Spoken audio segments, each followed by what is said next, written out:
Hello, good morning students. My name is Amol Vijay Dhatra. You warm welcome to online classes Vatsalbhai Vanmadi School of Colours Armori.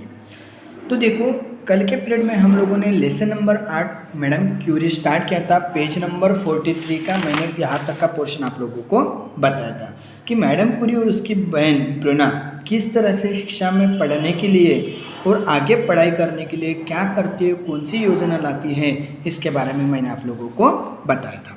आज देखेंगे हम लोग page number 44 और 45 का बाकी का पोर्शन। ठीक है। मारिया का जीवन बहुत ही सादगी भरा था। मारिया का जो जीवन था बहुत ही सादगी भरा था। सादगी यानी कि बहुत ही सादगी भरा था। अपनी पढ़ाई के लिए कभी कभी उसे भूखा भी रहना पड़ता था।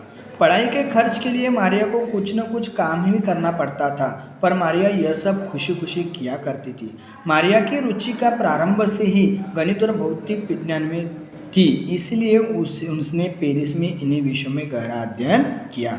देखिए, मारिया का जीवन बहुत सादगी भरा, यानी कि गरीब परिस्थिति, यानी कि खालो खाल ऐसा समझ लो। तो उसका जीवन बहुत सादगी भरा था। अपनी पढ़ाई के लिए कभी कभी उसे भूखा भी रहना था, तो पढ़ाई करने के लिए, यानी कि गरीब थे वो लोग, इसके उनका जीवन जो सादगी भरा था, तो उसको कभी भी पढ़ाई करने के लिए भूखा रहना पड़ता था। पढ़ाई के खर्चे के लिए मारिया को कुछ न कुछ काम भी करना पड़ता था। और पढ़ाई का खर्चा करना है, बुक्स लेने हैं, पुस्तक लेने, ये करना है, वो करना है, उसके लिए उसको कुछ न कुछ काम करना पड़ता था। पर मारिया यह सब हंसी खुशी कर लिया करती थी। लेकिन मारिया को यह सब करने में कोई दिक्कत नहीं थी, वो खुशी खुशी सब काम कर लिया करती थी।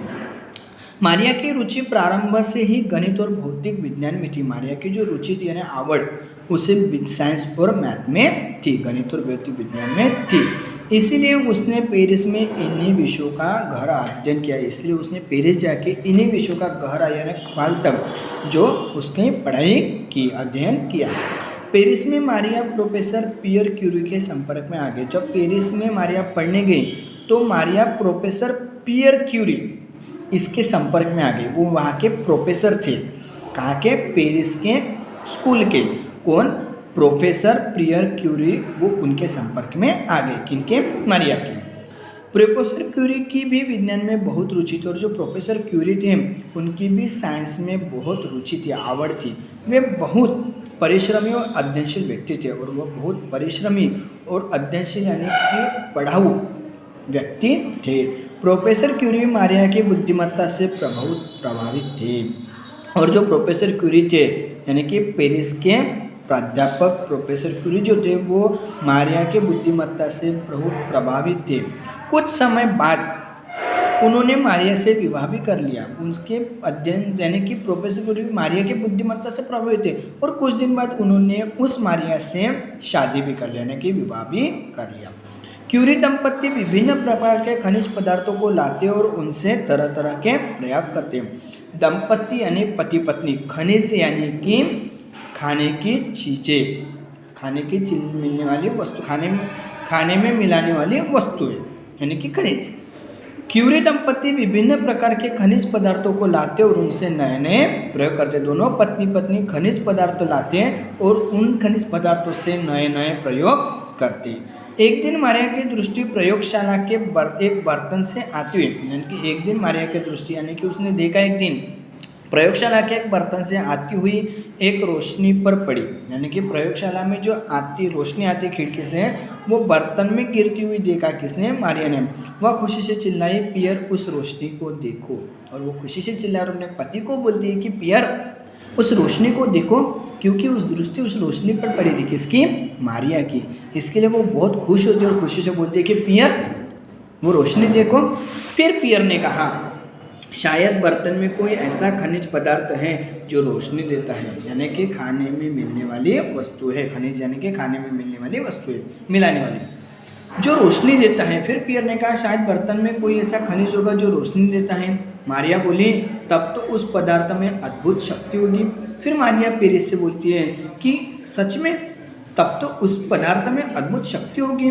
दोनों उस अद्भुत पदार्थ की खोज में जुट गए, लग गए। वो दोनों, और पति पत्नी मारिया और पियर दोनों उस खोज में जुट गए। आखिर एक दिन उनकी मेहनत रंग लाई, और एक दिन उनकी मेहनत जो थी रंग लाई, यानी कि उन्होंने सिद्ध कर दिया।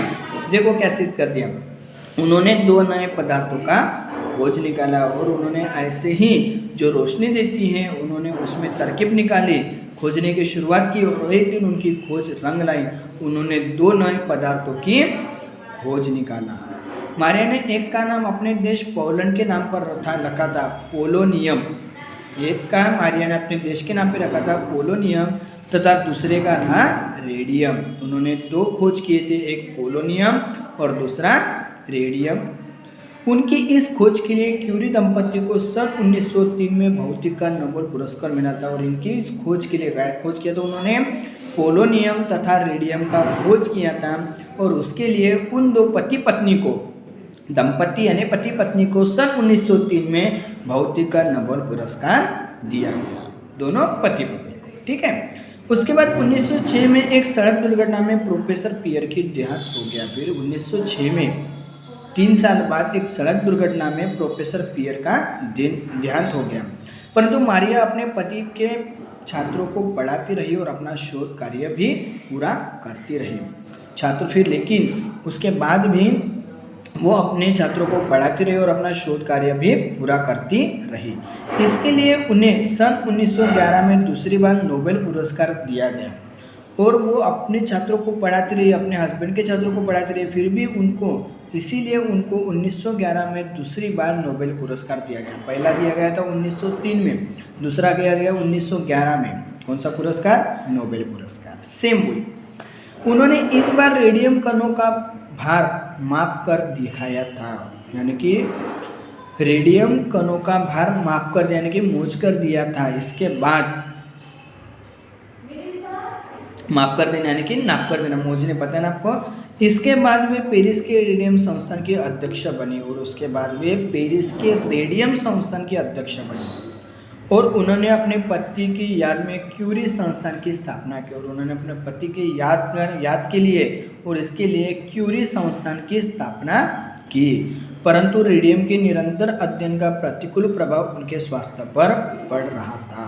परंतु रेडियम के निरंतर अध्ययन यानी कि रेगुलर वो अध्ययन करते थे तो उसका प्रतिकूल प्रभाव उनके स्वास्थ्य पर पड़ रहा था। परिणाम था 4 जुलाई 1934 को उनका देहांत हो गया और परिणाम था 4 जुलाई 1934 को उनका देहांत हो गया। किसका? मारिया का। मैडम क्यूरी पहला महिला वैज्ञानिक थी और जो मैडम क्यूरी थी पहली महिला वैज्ञानिक थी, यानी कि वुइच मारिया जो पियर क्यूरी बन गई थी। पियर क्यूरी उसके हस्बैंड का नाम था, इसलिए उसको मैडम क्यूरी कहा गया था। पहली महिला वैज्ञानिक थी जिन्होंने 2 बार नोबेल पुरस्कार प्रदान दिया गया।